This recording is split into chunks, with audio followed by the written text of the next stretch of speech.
Holy One, Spirit of love and compassion, source of healing and justice, we ask your blessings today as we gather with the Wellstar community to honor the lives of Dr. Martin Luther King Jr.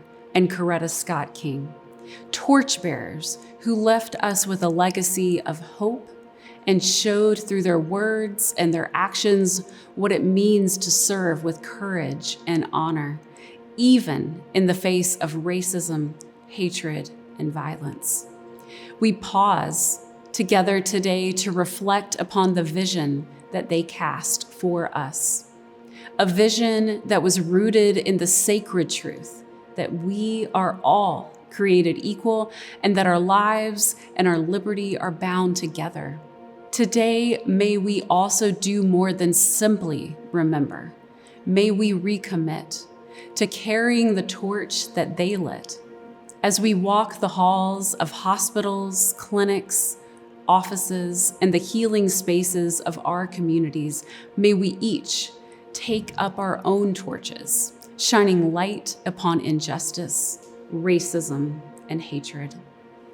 May our eyes not turn away from the inequities that persist right in front of us, disparities in care, in access, and in dignity. May our voices speak out for what is right and for what is just. May those of us with privilege seek out ways to protect, to advocate, and to restore the connection with those who bear the pain of hatred and the burden of prejudice. May our actions reflect the faith and the vision of the Kings, the faith that one day justice will roll down like waters and righteousness like a mighty stream, the vision that one day every person, regardless of race, class, gender identity, legal status, or background, will thrive, living lives that are healthy, safe, and free. May we be united in the conviction that we all have a part to play in carrying the torch of justice, bringing transformation to systems of oppression, and building communities of liberation, of health, and of healing. May we continue to bear the torch as we walk forward together, united in faith, in hope, and in love. In the name of all that is sacred, in the language of the Spirit who is greater than any of us, let us together say, Ashe, Shalom, Salam, Namaste, peace. Amen. Today, we gather to honor the enduring legacy of Dr. Martin Luther King, a legacy that challenged a nation to see justice as love in action. From every mountainside, let freedom ring, and when this happens, That legacy didn't end. It passed like a torch into the hands of Coretta Scott King, in ensuring that Dr. King's message of justice, peace, and human dignity would not fade with time. She expanded that dream to embrace women's rights, LGBTQ+ equality, global human rights, and the health and wholeness of communities too often overlooked. Coretta understood that freedom is incomplete without well-being, that justice must reach the body as well as the ballot, the clinic as well as the courtroom. For her, healthcare was a reflection of the beloved community, which described Dr. King's vision for a society built on peace, justice, and equality, where love and compassion guide how people treat each other. And that torch continues to burn through her daughter, Dr. Bernice A. King, CEO of the King Center, attorney, minister, and global champion of nonviolence who turns that legacy into living leadership every single day. Through her work, she teaches that nonviolence is not only a philosophy, but a pathway to healing, a pathway to equity, and a pathway to community transformation, carrying the torch into a new era of justice and compassion. Guiding our conversation today is Monica Kaufman-Pearson, the award-winning journalist and broadcasting pioneer whose trusted voice has illuminated Atlanta's stories for more than 4 decades. Together, these inspiring women remind us that storytelling, like justice is a light we pass from one hand to another.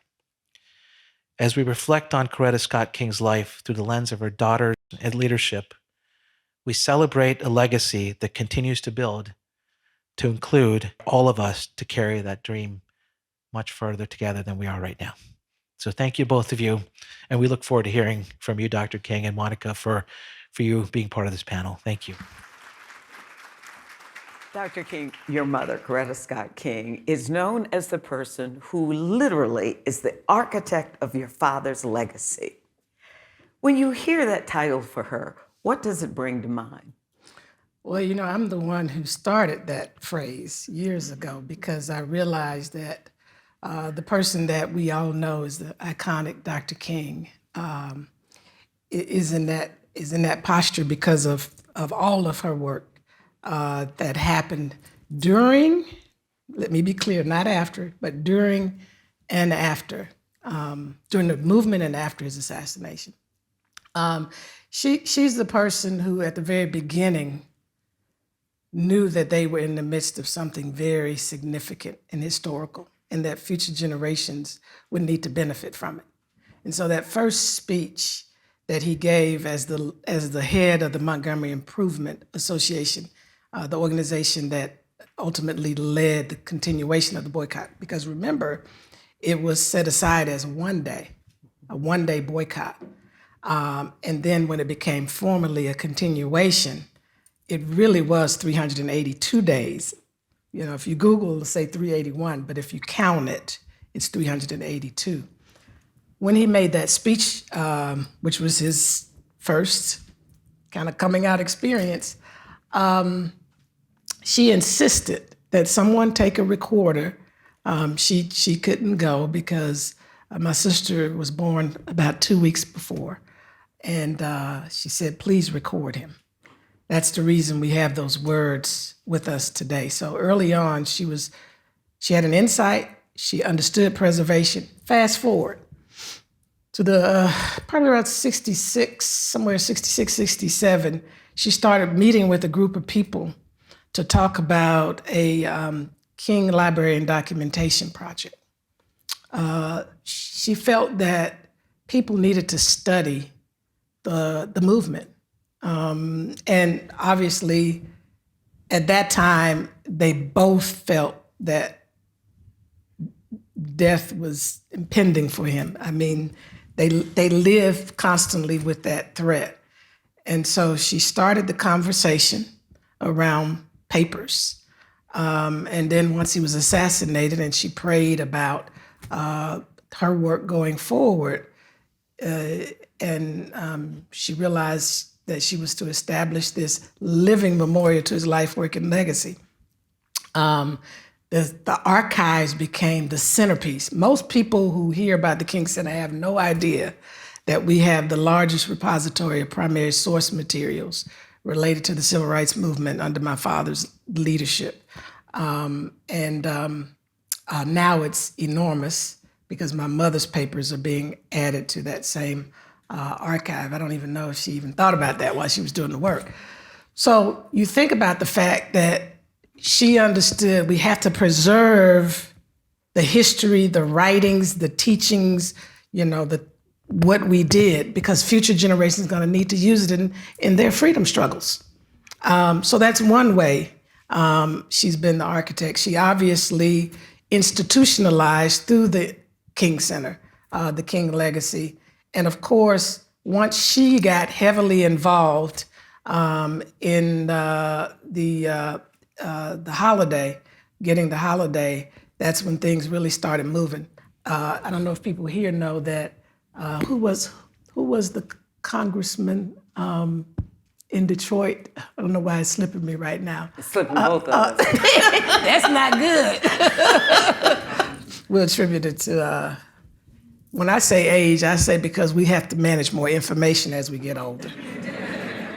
Our file cabinets inside are much larger than the younger people because they're still accumulating. Exactly. It's getting bigger and bigger.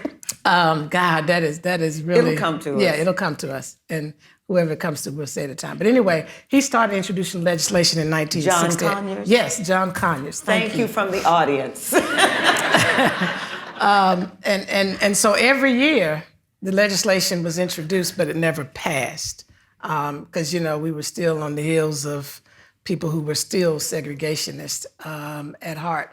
And so once she got involved, and then Stevie Wonder got involved, momentum picked up, and eventually we ended up with the King Holiday. So you look at the institution of the center, when you look at the holiday, in many ways, she's responsible for embedding who Dr. King was, his teachings in our society and across our world. I mean, she traveled in 1969 with her book, My Life with Martin Luther King Jr., across the world. She started her book tour in the international community and came back to the United States of America.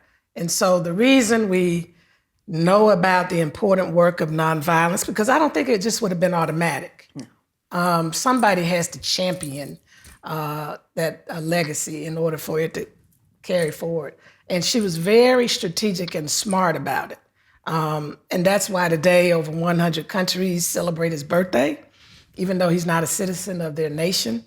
That's why people all over the world are using the nonviolent teachings, because she started one of the first institutes of nonviolence here in this country through the King Center in the early 70s. And so that's why I call her the architect. She's the mastermind behind his legacy. Yeah, he was a bad man, great orator, great strategist, a philosopher, but all of that would have kind of faded to the back if it had not been for her diligence and her insight and her wisdom and her strategy. So I credit her with who he really is in people's eyes today. And during the movement, she would even do concerts. She sure did.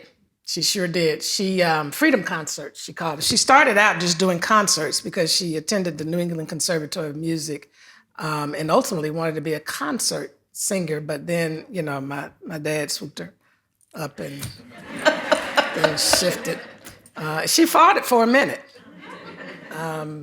because she really wanted her career. Ladies, I'm sure you can understand what that's like. And God gave it back to her a different way. So she was able to do these concerts. And then as the movement started and, it passed Montgomery and went into other places, she decided to carry the message forward through song and narration. So she would sing and narrate what was happening during different phases of the movement. And many times she was a lifesaver for fundraising for SCLC. By doing these concerts. So as I recall, and my memory is not as good as it used to be, but as I recall, didn't she and your auntie start the center in the basement of the home? Well, actually, she founded in 1968, 2.5 months after the assassination. It was formalized in paper in, I think, February of 69. But she had to build out the basement. So when she founded it, the staff had to meet in her bedroom. And it was often crowded. And personalities were flaring and everything, clashing because, all of those people in a bedroom. But they made it through. But yes, at our home. So we grew up with the King Center. And then after the summer is built out, she had an office in the basement. So, in the next 3 or 4 years, this is 2026, they will be opening that home to the public. We sold it to the Park Service, I think it was back in 2019. So the home that I grew up in, where the King Center ultimately had its first offices, will be open to the public. So they will see that space that they all worked out of. When you look back at that time, you were that little girl. What were the things that you and your sister and your brothers picked up that you still carry with you today? I think it's just a sense of service first, my mother talked a lot about service to humanity, serving other people. In fact, when I was in elementary school, I attended the Galloway School here in Atlanta, in Buckhead. And there was a young guy in my class who came from an economically challenged family. And I was very conscious of his situation. And almost every day, I would either share my lunch with him, or my mother gave us an allowance. I would give him money because we had these food trucks that would come to our campus. And so that came from that early teaching and example. I think the second thing that I carry with me is just focus and determination. My mother was very focused on the work that she had to do. It was like an urgency to it at all times. She knew how critical and important this legacy, this work that they did would be to our world, not just our nation, our world, our communities. And so I think I take that with me every day, very focused, sometimes too much. And I've had to learn to balance, to do self-care, to take time. And thank God for the pandemic for me, because that's where I learned the importance of balance and taking time for self. It was the first time that I started taking vacations past 7 days. At one point, I didn't take any, which is not healthy at all. So, because that's just, my mother used to say, not only was Martin and I called, this family's been called. And if I can just take a moment, because I want people to understand, Martin didn't just emerge as this special, unique young man. He came from generations of activists. My great-grandfather, A.D. Williams, who was the second pastor of Ebenezer Baptist Church, was one of the co-founders of the NAACP. Back then, it was a little dangerous to be associated with organizations like the NAACP. He was a part of the collection of faith leaders that helped to bridge some of the racial tension in our city that started, we talk about the Atlanta way now, but really it started back in the time of A.D. Williams. And he was a part of that group that, connected with the business leaders to talk about how do we move past these racial tensions. And so you're dealing with him. He also fought for the opening of the first public high school here for Blacks, Washington High School, where his grandson, Martin Luther King Jr., would later attend, and his other grandson and granddaughter. Fast forward to Daddy King, my father's father. He was an activist. He was a part of NAACP as well. He fought for the equalization of teachers' salaries.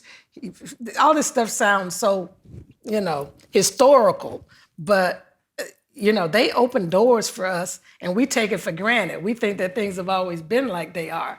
But at one point, the elevator out here, I couldn't get on the elevator with you, the ones in the second row. So they were segregated in the courthouses. And so my grandfather fought for that. He really laid a solid foundation for my father, because when he would take my father around, for instance, they went to a store one day, and my grandfather stood in the front of the store. He wanted to be served. He wanted some shoes. I'm not sure if he was buying them for my son. His son, my father and not his son. And the shopkeeper, that's what they called him back then, said, I'll serve you if you go to the back of the store. He said, no, I'm fine here. And the shopkeeper, repeated that. And my grandfather left the store, and he said, I don't care how long I have to live with this, I will never accept it.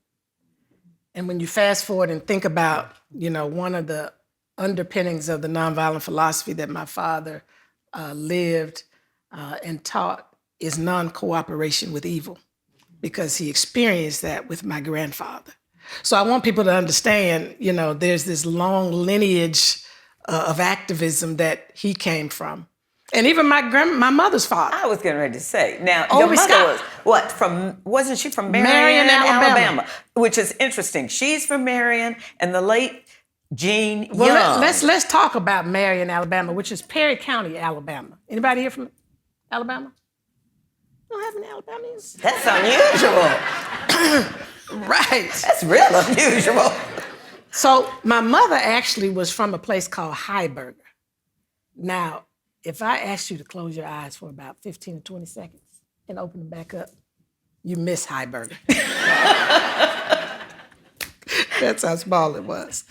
So she grew up Heiberger, Perry County, Alabama, with a father who was just so courageous.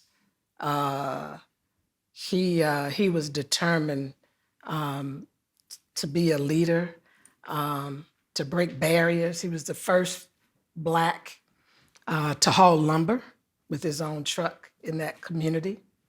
He became a threat in that regard. So every day he would be pulled off on the side of the road, and they would put a gun to his head. And so he used to say to my mother and her siblings, if you look a white man in his eye, he can't do anything to you. And she used to say, she learned to live with the fear of death for those that she loved. So by the time things happened in the movement, the seeds had been planted for her. He then proceeded to buy his own lumber mill, and a white gentleman came and wanted to purchase it from him. He wouldn't sell it. Well, a couple of weeks later, it burned down. But he did not hold any hate or bitterness in his heart. He passed that on to my mom and her siblings. So she grew up with a father who had already laid some very serious foundation for her work and meeting Martin Luther King Jr. He then, eventually built their home, because the home that she grew up in got burned down. And, back then, in the Black community, nobody's coming to see about you. So what? So be it. But again, he told them about the importance of forgiveness, and he kept moving. Eventually, he built a home, which I own today, in Perry County, in Marion. This time it is in Marion, Alabama.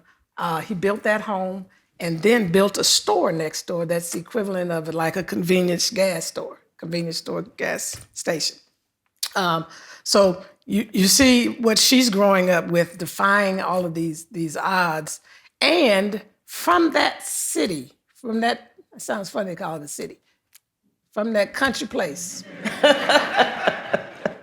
emerged Coretta Scott King, as she said, Ambassador Andrew Young, Uncle Andy, his wife, Jean Young, came from Perry County, Alabama. In fact, my mom knew her family, the Childs, but Jean Young was about 4 or 5 years younger. They went to the same school. Ralph Abernathy's wife, Juanita Abernathy, from Perry County, Alabama. But hear this, Bishop Jake's mother is from Perry County, Alabama.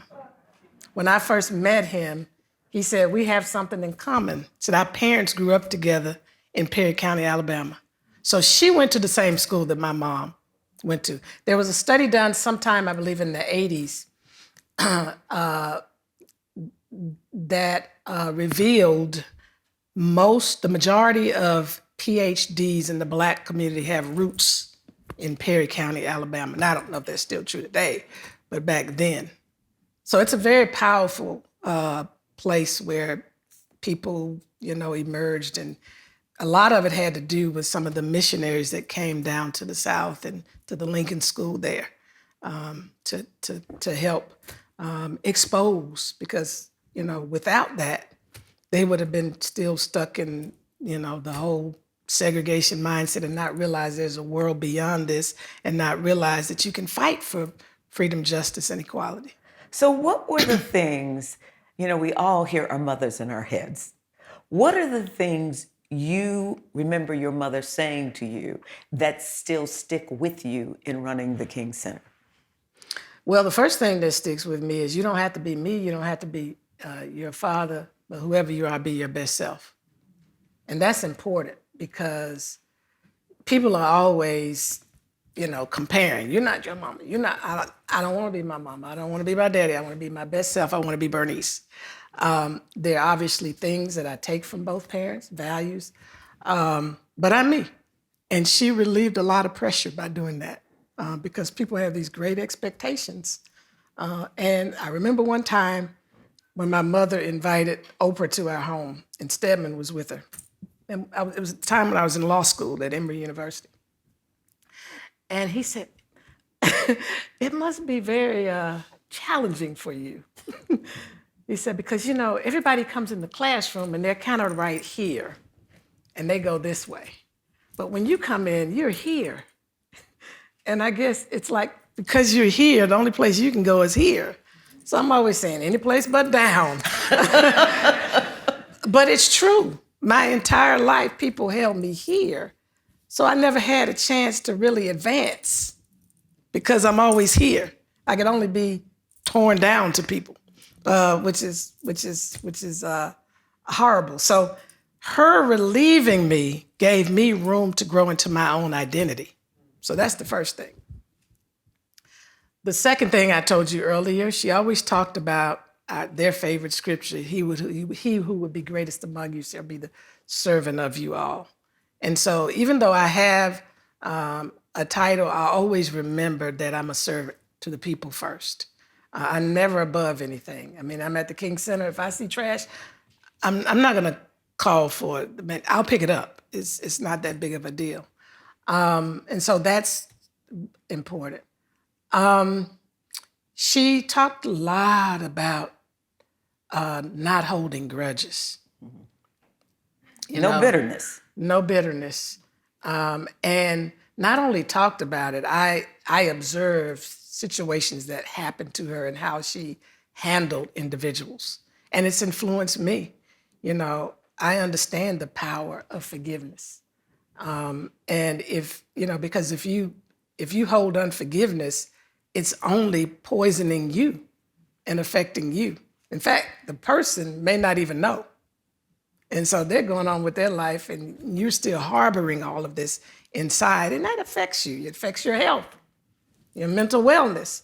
And so, I thank God for those important lessons. And then another one is, which really stays with me, because with everything going on in our world today, it's enough to be very angry. It's enough to make decisions that are not well thought out because it's very emotional. And they're triggers.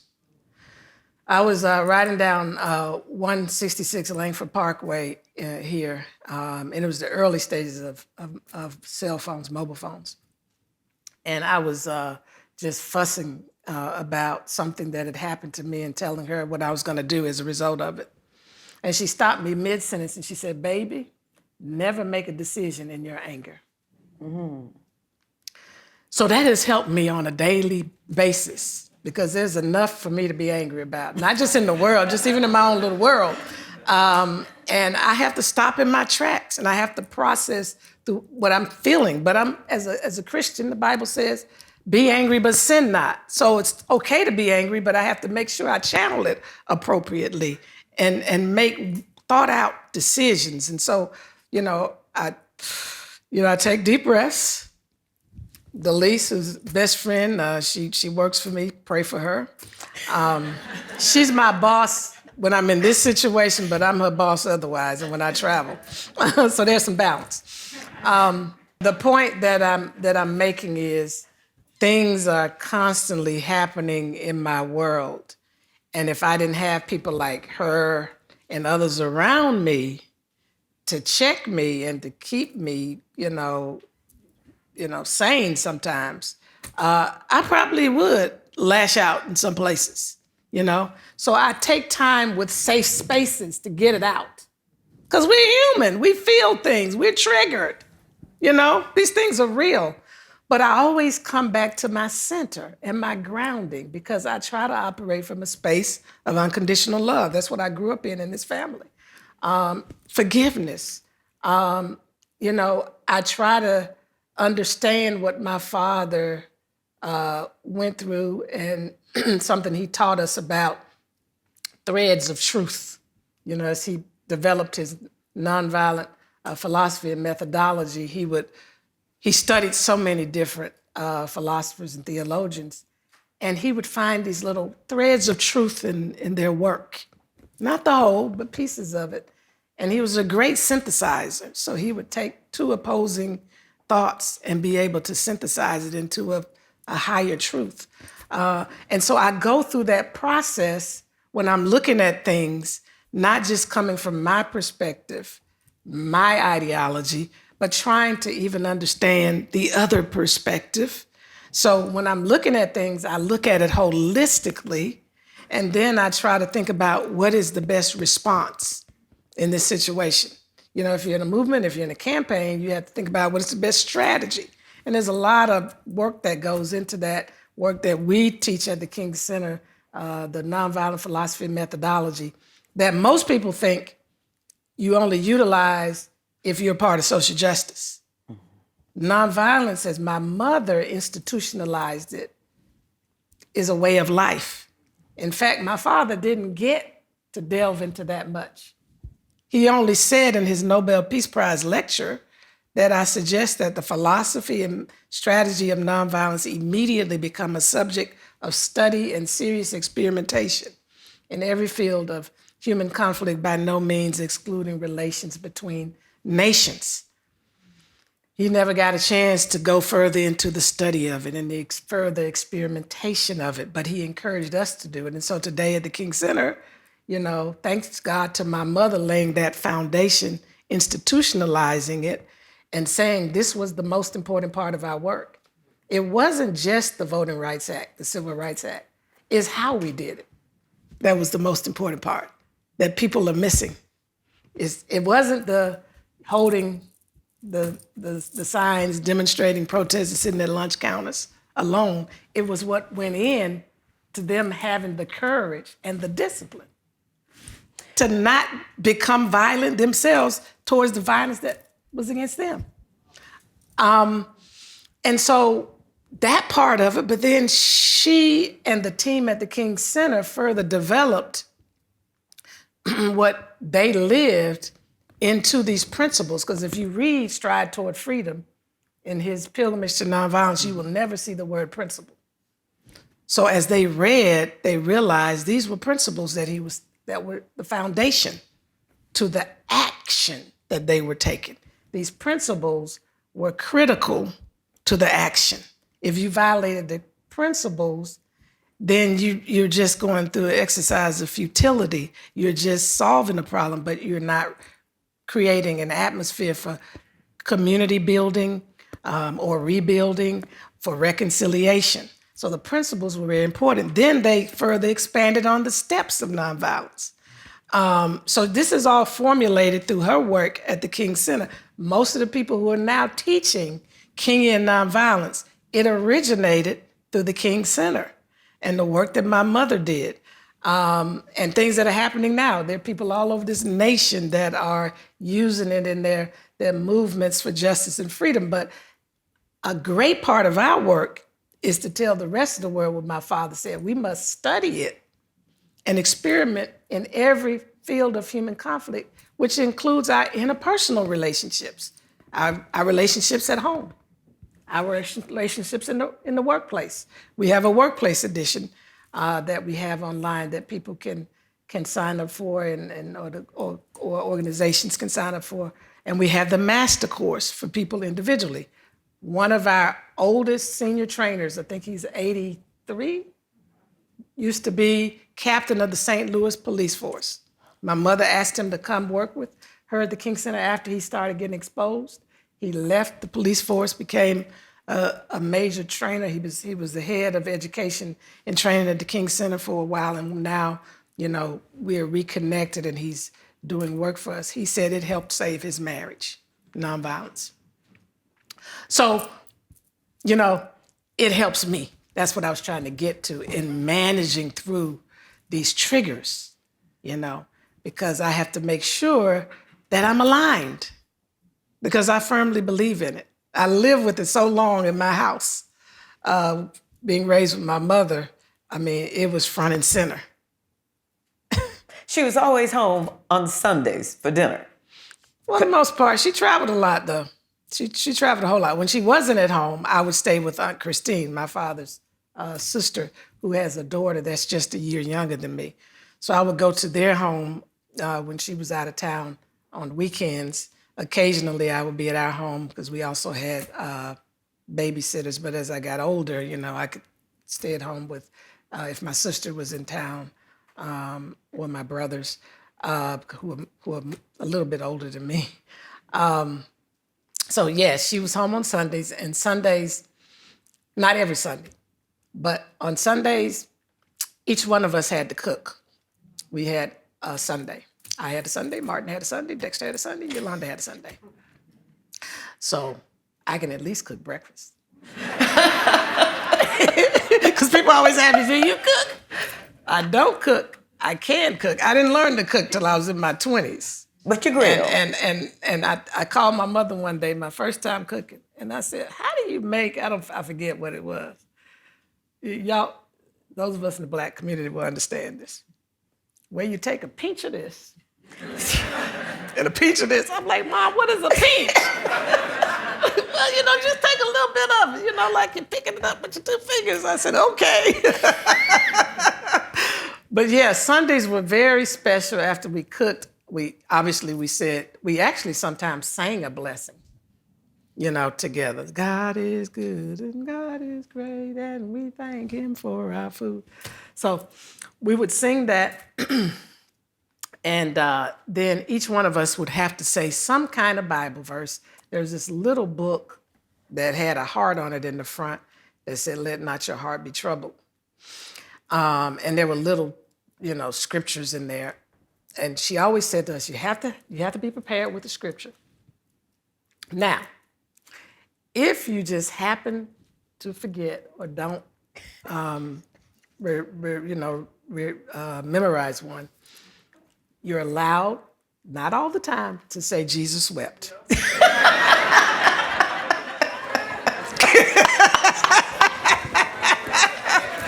So a few times I said Jesus wept.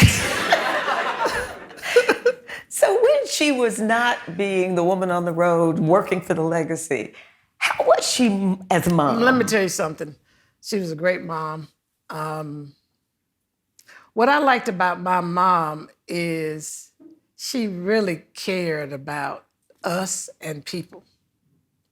You know, as busy as she was never too busy for us.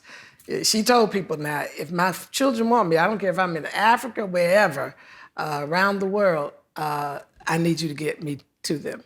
And she meant it. When I was going to the office one day in the basement, I wanted to, you know, a little kid, I want to see my mom. You know, I just want to see my mom. And I asked her executive assistant, could I go in and see my mom? She said, well, she's busy right now. So I went upstairs and got me some folders because I saw people go in her office with folders. And I took the folders and I said, well, I have some folders I need to give my mom. Can I see? And she still denied me. I told on her. And my mother got her straight. So she was very focused on us that way. And even when, unfortunately, my grandmother was shot when I was 11 at Ebenezer Church while she was playing the Lord's Prayer. And that morning, the night before, my mother told us, me and my sister, and my brother Martin was with us. I think Dexter had spent the night with Aunt Christine. Isaac, Aunt Christine's son, is close to Dexter's age. And so she said, I'm going to call y'all in the morning to get you up for church. She was in Chicago. She called us an hour later which really for me was a blessing because I would have been at church when it happened. And I think for me, being so young, 5 of my fathers assassinated, 6 when my uncle was found mysteriously in his pool. He didn't drown, didn't have water in his lungs. And then my grandmother at 11, I think I would have had some serious mental health challenges. And so, she called late, and that was a true blessing. But just the care. When I used to get sick, even as an adult, I remember I've been in the home that I own now for, I don't know, maybe, 34 years or so. So this is early on. I got sick and called my mom, and most times when I got sick like that, she would stop what she's doing, come to my house and make me some soup, bring it upstairs to my room. She was just that kind of mom, And sometimes I miss that now, So I'm gonna keep moving on, so I won't cry. But the thing that really struck me about her is the thoughtfulness and the way she made people feel special. Everybody thought they were her favorite. She literally would go to Hallmark. Now, I know we don't have those anymore. She would go to the Hallmark store, take a list, 2-3 lists. She would do it by quarters, January, February, March, to pick out cards for people's birthdays. Now, most of us, when it's a birthday, we go find something, we read it a little, okay, check it out, let me keep moving. My mother literally stood there and read through different cards, thinking about the person she was gonna give it to, what they needed to hear, what she knew about them. And if it said enough, but not quite everything she wanted to say, she would add some words.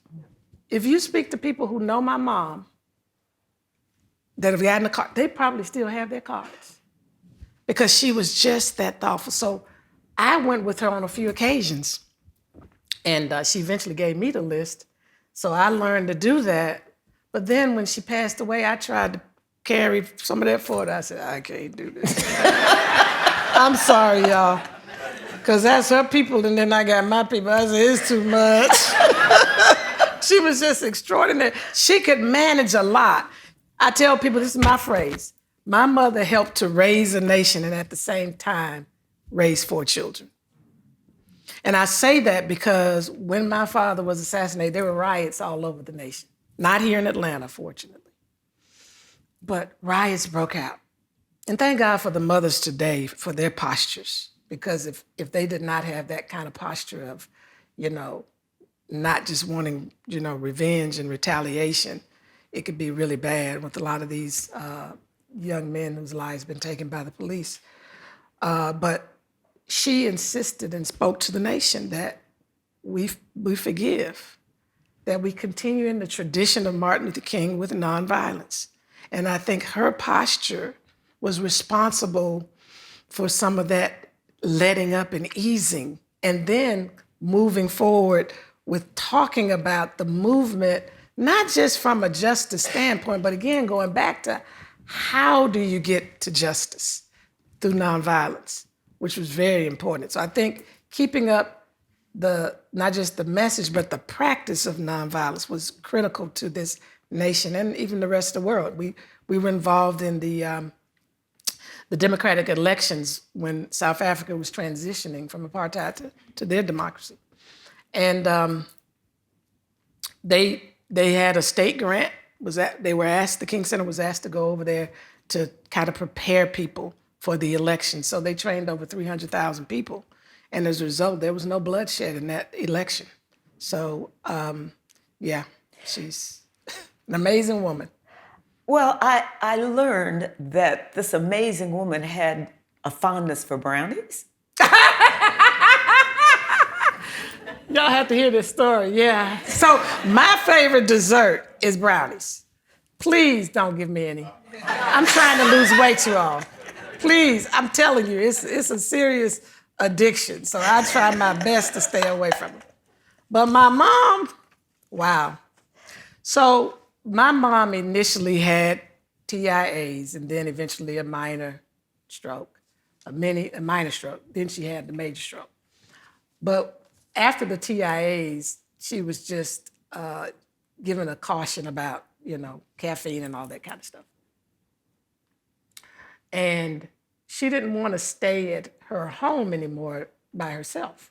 So I had arranged, a whole schedule of people who she would be comfortable staying in her home when I couldn't be there. And a friend of mine was there one evening when I couldn't be there. And my mom said, "Could you get me some of those brownies in the cabinet there?" She said, "You're not gonna get me in trouble with Bernice." Because I had to make sure she didn't eat those brownies, but she was trying to sneak around and get some brownies in my absence. That's how much she loved them. It's crazy. Yeah, she loved brownies. And she used to make them all the time. All the time. That's probably why I loved them. She used to bake them all the time. With the nuts. I can't eat nuts today, pecans. In particular, I can eat other nuts, but not pecans. So let's talk about the message your mother would share with healthcare organizations like Wellstar about their role in advancing justice and community well-being. Well, my father saw healthcare or health as, or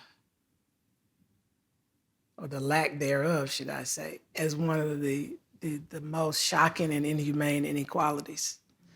And with that in mind, for my mom, she always saw herself as a human rights leader. So for her, healthcare is an important human rights consideration. She participated in 1969 in Charleston, South Carolina, with the hospital workers there. They were seeking to be unionized, get fair wages, and to be treated with dignity. If you fast forward today, she was very involved in as a few people are, in terms of speaking about the importance of universal health care. For her, she saw it as universal health care. So I think she would be really encouraging the health community in particular to be on the front line of advocating for affordable health care for all, especially the poor.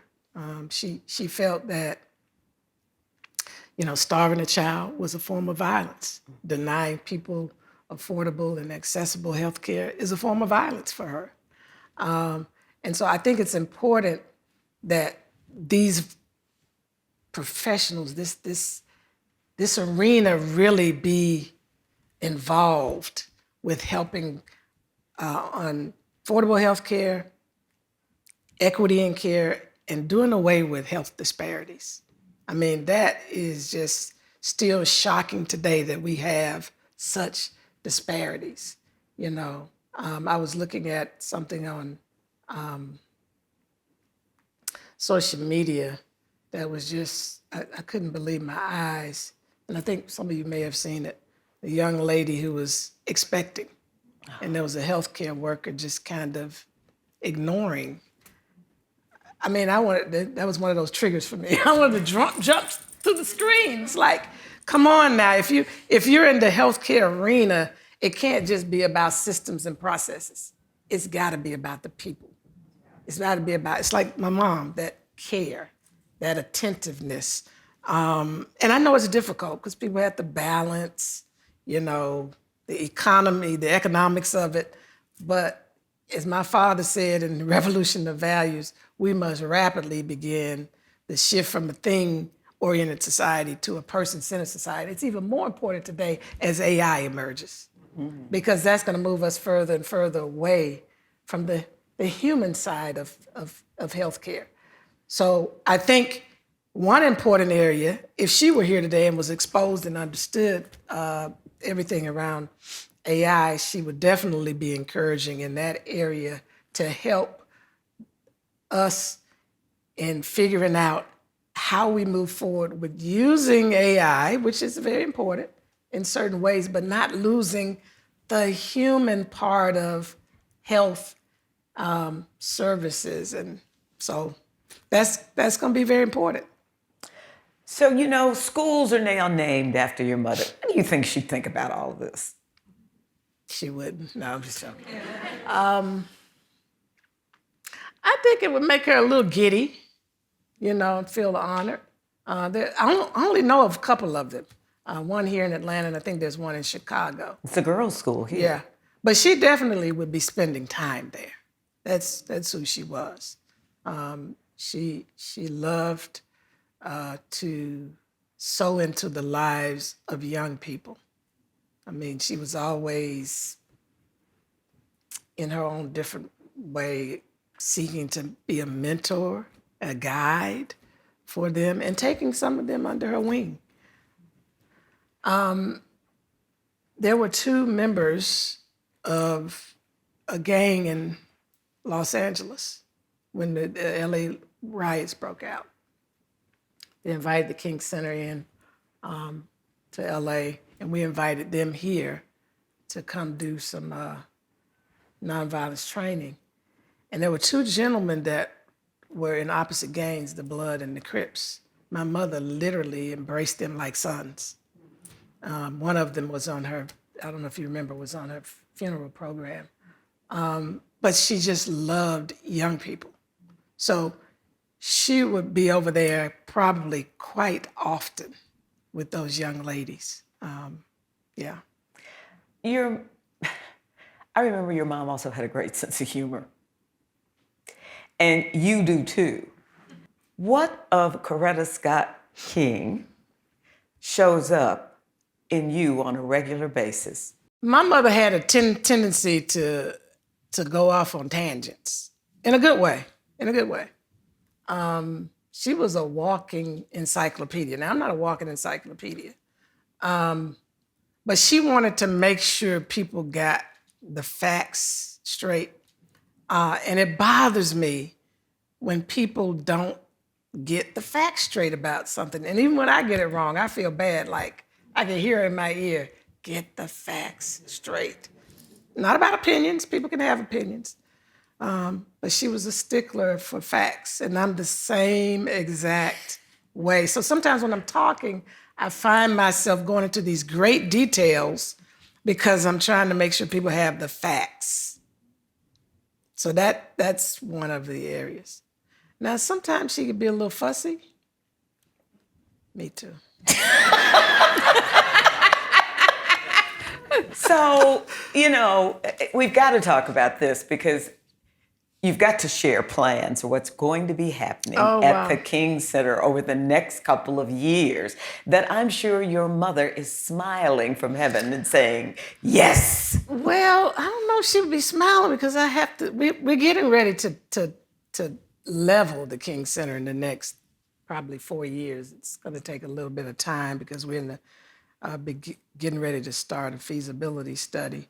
I think she would be excited about the possibilities with technology being infused because it was a dream, actually, of my brother's, Dexter, who passed 2 years ago. It's been 2 years yet? The beginning of last year. He wanted to create an experience using all forms of technology at the time, and he was well ahead of his time because he started talking about holographic technology back in '95, you know. And so when we get ready to build the new King Center 2.0, we're gonna really create an infused experience with all of the technology because there's no single place right now who is solely focused on King. I mean, you have the papers here, but because of the intellectual property, not owned by the King Center, but the relationship with King Inc., which is the holder of the intellectual property of my father, and the King Center, we're able to really bring the work, the words, and of my mother and father together in that new center. And so I'm excited about that because I think it's an honor to her legacy and the foundation she laid and put in place. And we're going to ensure that the reflection pool, not maybe the way it looks today, but a reflection pool remains. My parents are they are in crypts in the center of a reflection pool. My mother went to India, saw the Taj Mahal, and came back with this wonderful vision, but I don't think she thought about the maintenance. She was doing that, she was doing some very important work, but Lord Jesus, it's a lot to maintain that reflection pool. But to their honor, it's a beautiful place. People are drawn there to their final resting place. And we want to make sure that that remains as a center point at the King Center, that they will remain in a reflecting pool.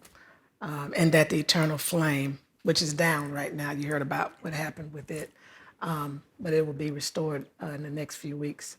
But those two things remain. So it's going to be a powerful new gathering place.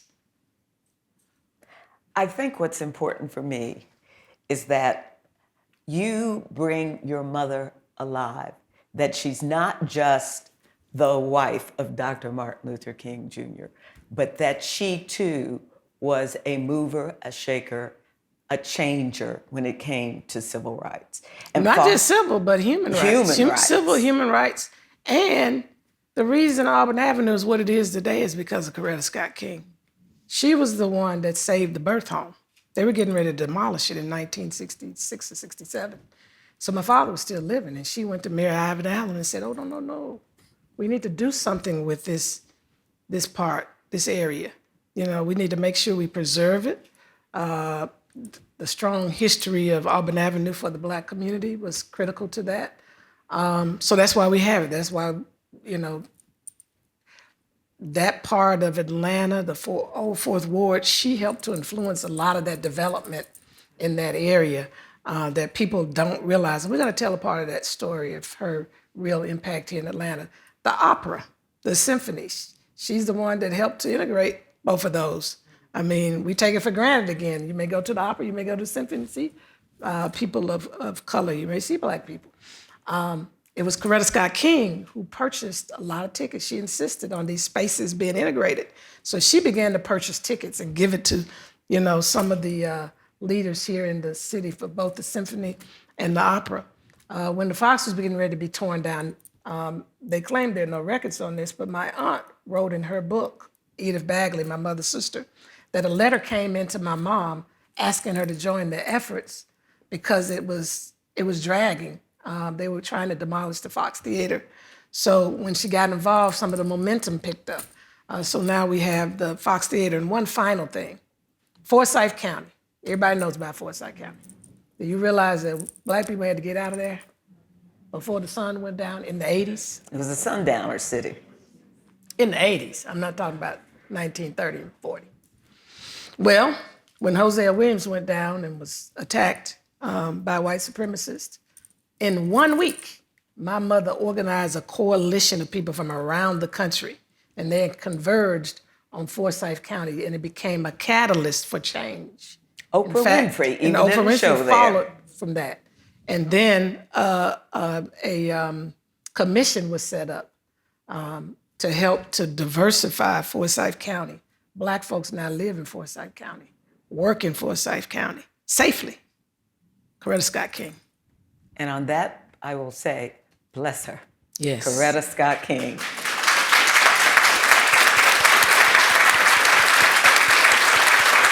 So I wish we had more time. Don't you? Yes. I mean, I could sit here all day and just listen to these stories. Mm-hmm. And I don't want to go back to work at all. This is just amazing.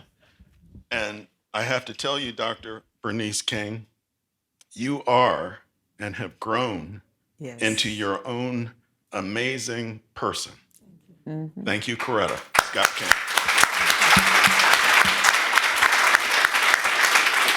You remind us of that legacy is a living force, one we renew each time we choose courage over comfort, action over silence, and love over fear. Through her leadership, her voice, and her heart, she carries her mother's torch while igniting new light for generations to come. Coretta Scott King began that journey with extraordinary faith. Bernice continues it with unwavering purpose. Thank you, Bernice, for sharing your wisdom and your mother's enduring example. And thank you, Monica, for guiding this conversation with such care and insight and humor. May we all leave inspired to carry the dream farther together. So thank you very much for being here. Really appreciate it.